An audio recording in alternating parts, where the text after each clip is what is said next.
Hey, what's going on everybody? East Tactics here, and I thought I would make a real quick video. So it is an actual thing that we need to do, especially for those of us that have been running our shocks for a bit and we haven't done any like maintenance or TLC to them. Now I have the M2C zero rebound emulsion shocks, and I'm pretty sure this case or this point that I'm making in this video is gonna ring true whether or not you're running emulsion shocks or you're just running the stock shocks here with like your stock shock caps. So I recently broke one of my shocks. I was kind of just out for a walk with my family. I took my RC with me and I jumped it off of a little miniature rock overhang and ended up landing super gnarly bad, and it ended up popping off my spring and breaking the bottom rod and on my spring right here. So ultimately I'm having to I don't know, just do a quick repair on my actual rod end. Right here you can see how it's broken there, so I got to put a new rod end on. So I went ahead and filled this shock cap. Now I noticed I was missing a good 4 or 5 millimeters of fluid. I'm not sure, if that just leaks out of the bottom of the shock, or it leaks out somewhere over time, or if maybe just this one is the case, but we'll find out here in a minute when I pull this one off. And if you're missing about 5 millimeters of fluid, about that thick worth of fluid inside your shocks, and it's happening to all 4 of them, then you're gonna basically undo the value of even having, these particular shock caps that are all about emulsion. And so you want to make sure that you do some maintenance on your shocks. And so today I'm going to show you really quickly how to go ahead and pop your shocks off, do a quick check on them, and there's a couple of other things that I noticed that you want to watch for just to make sure that your shock caps are actually running at their full potential. So the first thing that I want to show you right here is, I don't know if you feel like reading that, that's basically the steps. That's what I'm going to show you right there. But you want to make sure you top off your shock and you have a little bit of a bulge. You see that bulge? Once you get that bulge there, then you do want your shock to sit for about, I don't know, 5 or 10 minutes, because you will notice that the bubbles will, you see those dots? All those little dots in there are eventually going to rise to the top. Let your shock sit for a good 15 minutes or more. When you look really closely down in on it, you don't want to see any of those little bubbles in there. Anyway, let's go ahead and get this one off, and I'll show you what I'm talking about. Also show you how to set the droop, just in case my droop has kind of changed over time.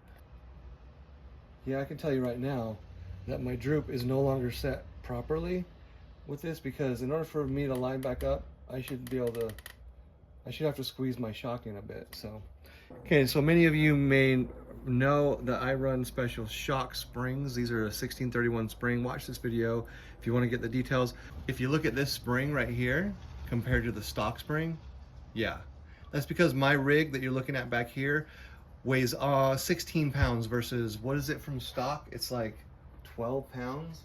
So anyway, if you want to get the details and maybe consider going with this style, a lot of people like it. It is different. It makes your vehicle, especially when it's heavier, a lot less likely to be impeded by or impacted by chassis slap and things like that. I mean, you're still gonna have chassis slap, but anyway, food for thought. All right, so I finally got that off. This one's actually not that bad. I noticed in my other one that got damaged that there was a immediate, yeah, there's no rebound. That's actually pretty good. Maybe this one doesn't need to be repaired. Well, interestingly enough, so now that I got it off, I was expecting the same issue that I found with the one that I'm repairing to be present with this one, but that's okay. That just goes to show that while maintenance may not be required as often as you think, because again, it's been a while, this one is fine. I'm not like, when I was pushing on the other one, I would push like right here and it would I felt that gap of 5 millimeters of missing fluid. And so I was like, oh, that's not ideal. But now that I got this one off, there's no gap in this one. It's fine. It's also zero rebound, meaning when I push it all the way up, it stays. So I can just put this shock back together and call it a day and know that this shock is fine. Maybe I should check my other 2 shocks to see if they are running into the same problem. All right, so what you do to put this thing back together in order to correctly reconstruct an emulsion style shock cap First thing I want to point out, this is the O-ring that was inside of it. Okay, I'm going to push it down tight. Now, you'll notice, see how loose that is? See how it falls down on its own? So I'm not sure if over time these O-rings from being under pressure or being in the oil or what shrink, or if again this one was just a little too small when I got it. But I grabbed a new O-ring from a brand new kit that I have right here for emulsion shocks, and I grabbed this O-ring and I put it in, and you'll notice there's no play. It's in there. It's snug. It's not slightly too small. So watch for that. Check that. See if it's a little bit too small. See if it shrank or whatever, just to confirm that this is not an issue that you want to address for leakage issues. And that even might be why this particular shock had a little bit of a leak, because that O-ring was slightly small. Okay, now what you want to do now that you know that the O-ring is the proper size is get a little bit of oil, dab some on your finger or however you want to do it. Okay, and just completely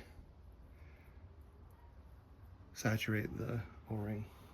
Then go ahead and put it in, let that pop in. So now that you've got your lubricated O-ring, then we're going to go ahead and just remember, we did fill this up to a point where there was a little bit of a dome over top. Okay, next we want to make sure you remove the bleed screw. We'll just set this aside here for a minute.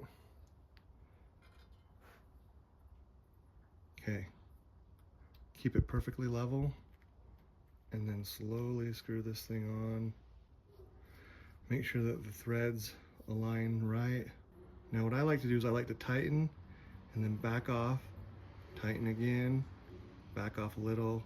What that does is it ensures that the O-ring inside is not going to get de-seated or tightened in a way that like ends up making one of the edges bulge out funny.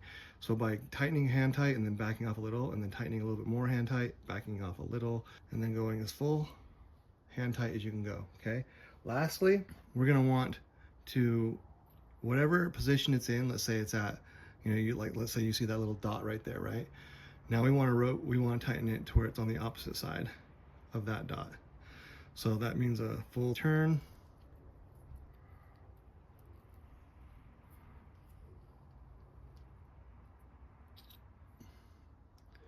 See the dot? And now it's on the opposite side. Okay?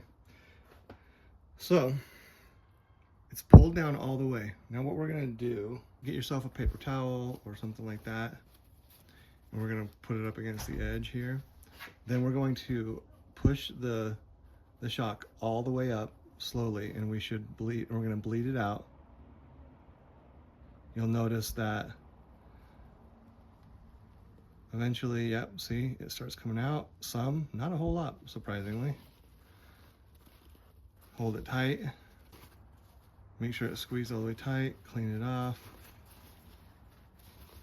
Now we're going to take our set screw, put it back in. Just a little bit snug, not super tight. Okay, then we're going to pump it a good 5 or 6 times.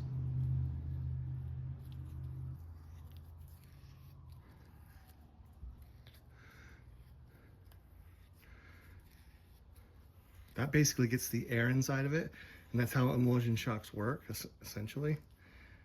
And if by chance you see 0 rebound, then you know you're good. So there's a very, very small amount of rebound. Notice that, how it's coming out. So again, watch. Okay, watch it now. So we have a very small amount of rebound. So now we're gonna open it. We're gonna open it up all the way, like so. We're gonna remove the bleed screw.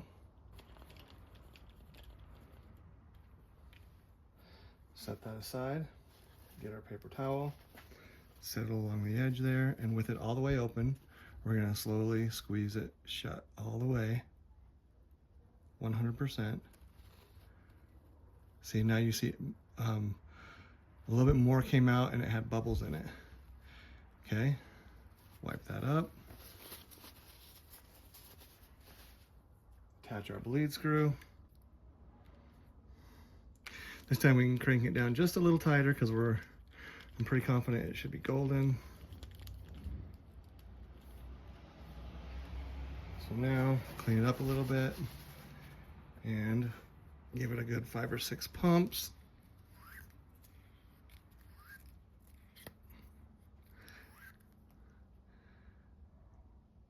Notice there's nothing now. That's what you want. So now you're set.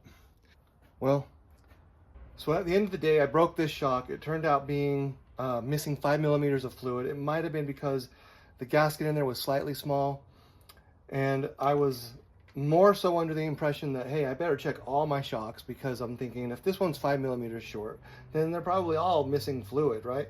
Turns out, as I pulled this one off to check, this one was fine. So I didn't have to bother going through the trouble. Moral of the story I wanted to teach you guys in this video is, if you've got emulsion shock caps, if you've got regular shock caps, it doesn't matter. If you're doing regular maintenance, you know, I would go through the trouble of pulling the spring off, because if the spring is on, you can't tell if you have a gap of fluid. If the spring is removed, then you can tell if there's a gap of fluid, like when you're opening it and closing it, if you can feel like a point where it's like, and it just slides quickly, you know there's an issue, right? So go through the trouble and refill it. And if you have an emulsion style, then this video is great because it taught you how to do it. If you have a regular style, it's slightly different, but you can watch a different video on that. Okay, so now you want to make sure that your droop is set properly, right? What I mean by making sure your droop is set properly, this shouldn't be like, with the tires the way they are, it shouldn't just line up perfectly. Like right now it is lining up perfectly. It shouldn't be as easy as me going, oh good, it just lines up great. No. My droop is not set properly right now because I need to have to squeeze the shock a good, like, you know, I don't know, 4 or 5 millimeters. Hard to see probably from the video, me squeeze it right there and see how much it's moving. But you want to have to do that. And if that's not happening, then you need to adjust your droop. So to adjust your droop, you need a 2 millimeter.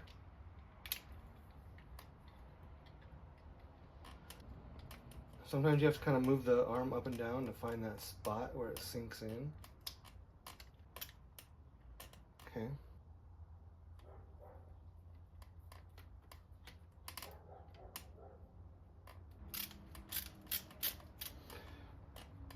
All right. Now, in order for me to get it in that hole, I am having to squeeze it.